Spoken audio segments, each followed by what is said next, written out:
Okay guys, so I don't know if I've mentioned this before, but I always put dirty dishes in one side of the sink in a bucket, and that way it leaves me one sink open for any projects that I have that need to be done. So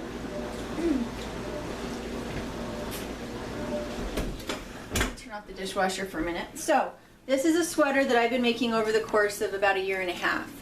And because my dye last time didn't turn out exactly the way that I wanted it to, I'm going to experiment on a garment that belongs to me, that I'm not making for somebody else. I don't want another trial run.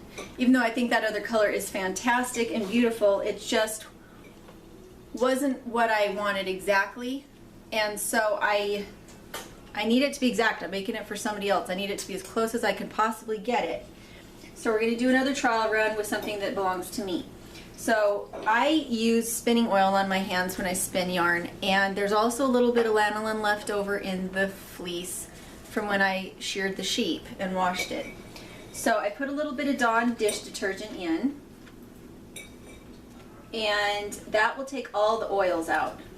You don't want to be agitating it in a rough way or having changes of temperature that are abrupt. The water that goes in needs to be the same temperature as the water that goes out. So I've let this sit for just a second to get everything off that I can with the soap.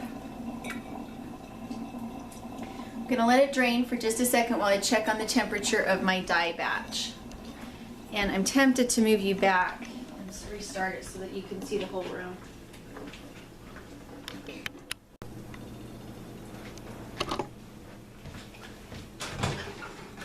Okay, so I have my white vinegar and I have my sweater. I'm going to rinse it really good. And so I'm going to fill the sweater and make sure that the water that I'm putting in is the same temperature as the water that just left the wash basin. And I'm not going to let the water fall directly on the wool because that will also felt it. Now, I've already read my instructions several times, but I'm going to read them again just to make sure.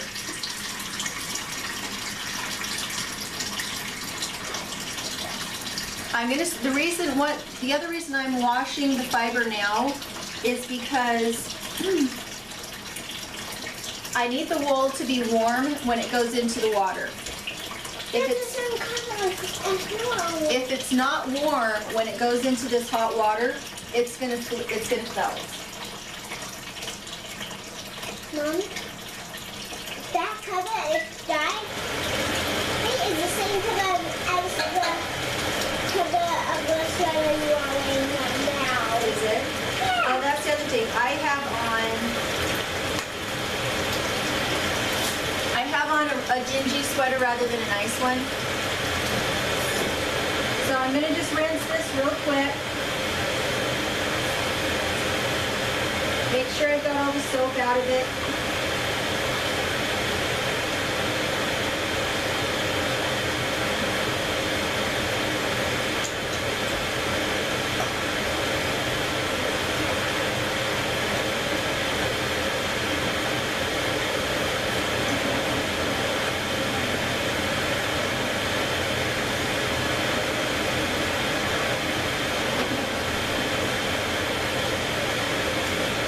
For the final rinse, I'm going to actually heat it up just a bit.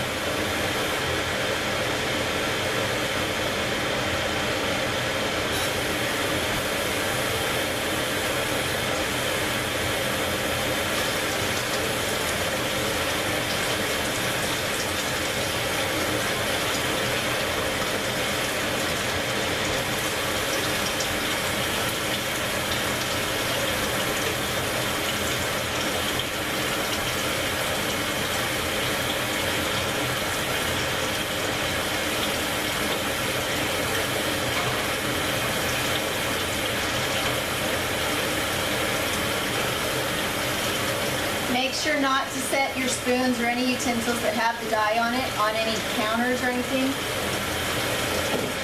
because it really will dye it badly.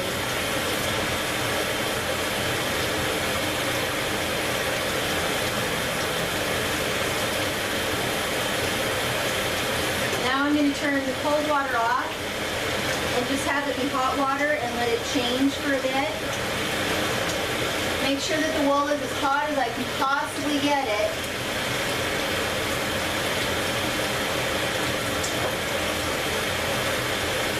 As hot as I can possibly get it before I put it in this bath.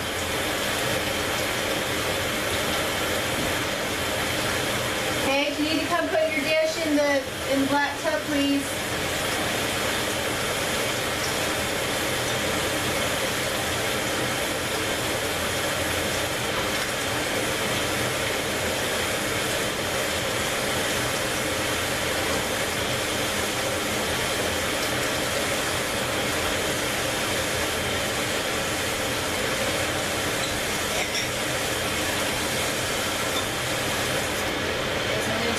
I'm going to grab a bowl.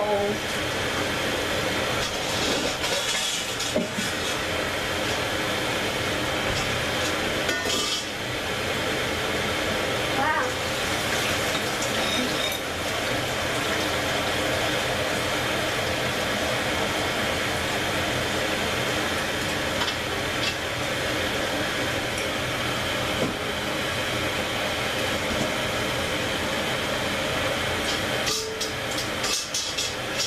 We'll just watch and see what happens.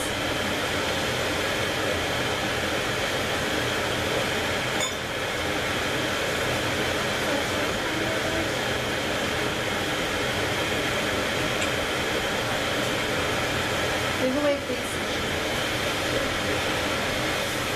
I don't know why I do that. I always throw away the packaging before I finish the project.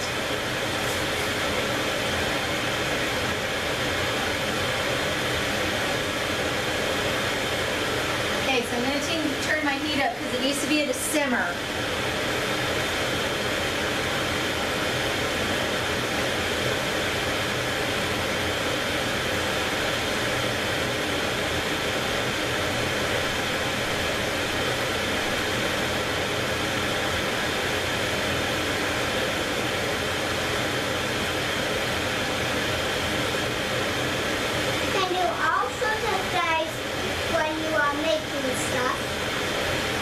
And now I'm going to add my vinegar.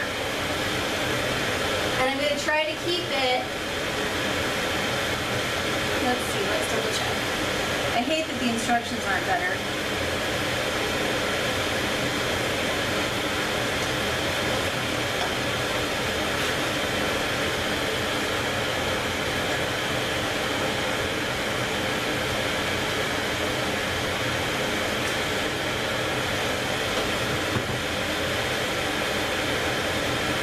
And then I'm going to mix it.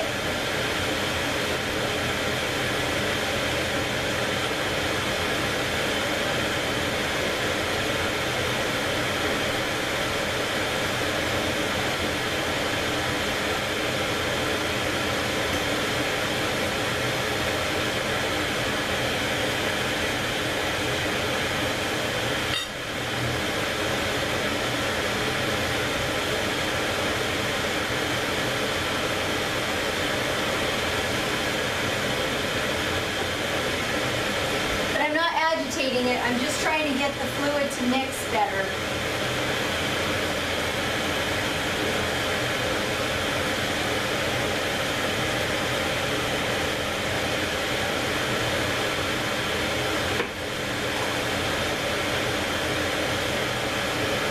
And I know that's more than a quarter cup, but the lady that I really love to watch, her name, she's on Namaste Farms. I love her. And she uses like a gallon of vinegar.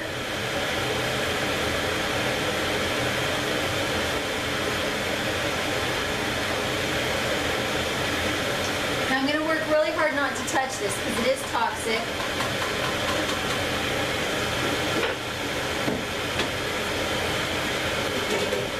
And that is the reason why I haven't used it before as far as like acid dyes, is because I prefer non-toxic garments. It's not toxic once you wash it out, but it is toxic when you're making it.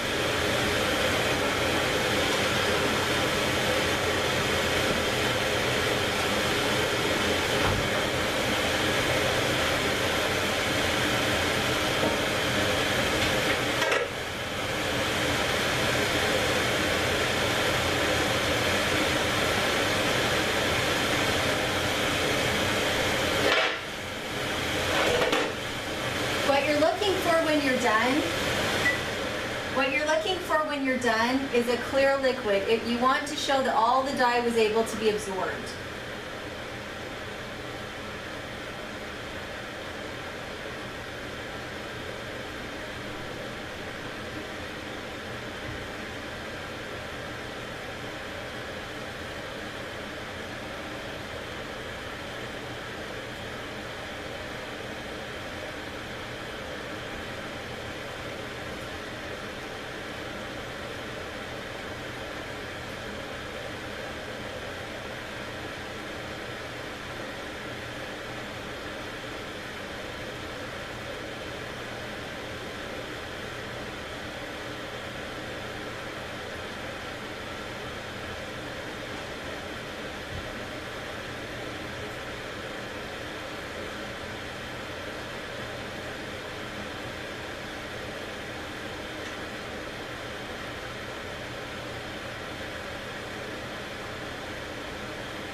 So this is what it looks like.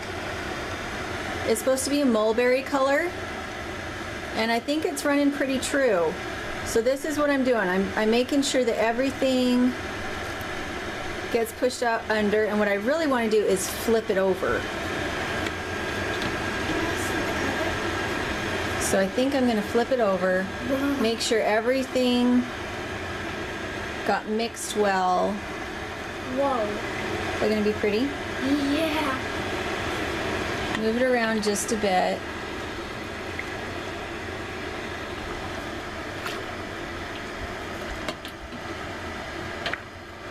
I just want to be really sure that I don't have any, because you see how it's kind of floating on the surface? Don't want it floating on the surface. I want to make sure that everything is equally submerged. And you see how purple that liquid is when I pour it off? I want it to be clear. So we're waiting for this to come to a near boil, so something along the lines of a simmer. And we're going to let it simmer for half an hour. And then we're going to let it cool on its own so that it's not felting, because if we try to pour this off and the water we put into it isn't as hot, which it couldn't be because it's near a boil, it will felt it.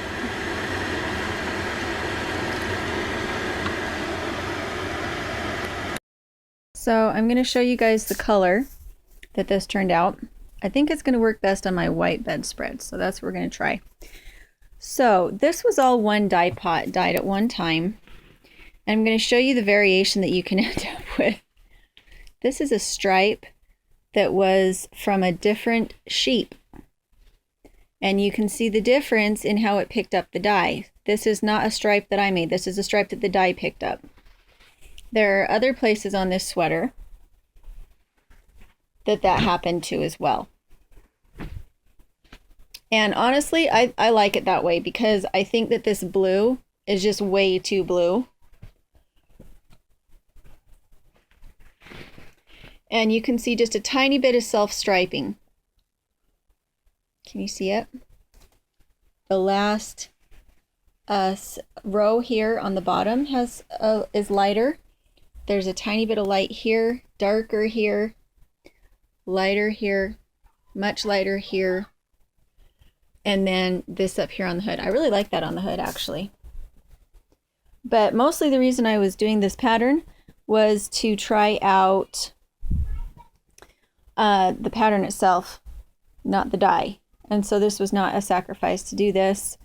Even though I'm not terribly fond of the color, I do think that as far as the handmade object goes, it turned out well. They told me on the band here, you can see that it's a different stitch. They told me on the band to use a smaller size needle, which I did, but I don't like it because it has puckered. Even though so after you finish dyeing something, you rewash it and then you block it, which means you lay it out flat and put it into the shape you want it, and then it stays in that shape until the next time you wash it. Yeah, that's the other reason I don't like these bright, bold colors, is because they show everything. Because there's no variation and they're so bright, any little tiny piece of fluff on it picks up becomes really obvious. I much prefer something like this that is so very variegated, because it will hide all sorts of wear. But the hood turned out pretty. The pattern, I like it okay, but I think for this shape, I prefer it to be more shaped and less boxy. The pattern showed it as being more fitted. So that's why I like my hoodie pattern, is because it is predictable. Every time it turns out the same way, and it's just a really nice pattern. So there's the sweater. It's not one of the sweaters that is going from the Kickstarter. This is one that will be going to a family. I still need to put buttons on it, and I'm super, super aggravated that this puckers, and there's the buttonholes. You can make buttonholes in your garments. You just knit them in. I think maybe they wanted it smaller so that your buttonholes would hold tighter. But I really don't like that puckered look. That puckered look is just going to drive me crazy. Anyway, there you go. For some of you who wanted to see an actual hand-spun, hand-knit garment from my collection, it's not the yarn's fault that I don't like this sweater. It is the pattern's fault. And it's always a good idea when you're starting a new pattern to do it in like a really crummy, exact acrylic yarn instead of your hand spun, and just see if you like the pattern before you use your hand spun yarn on it.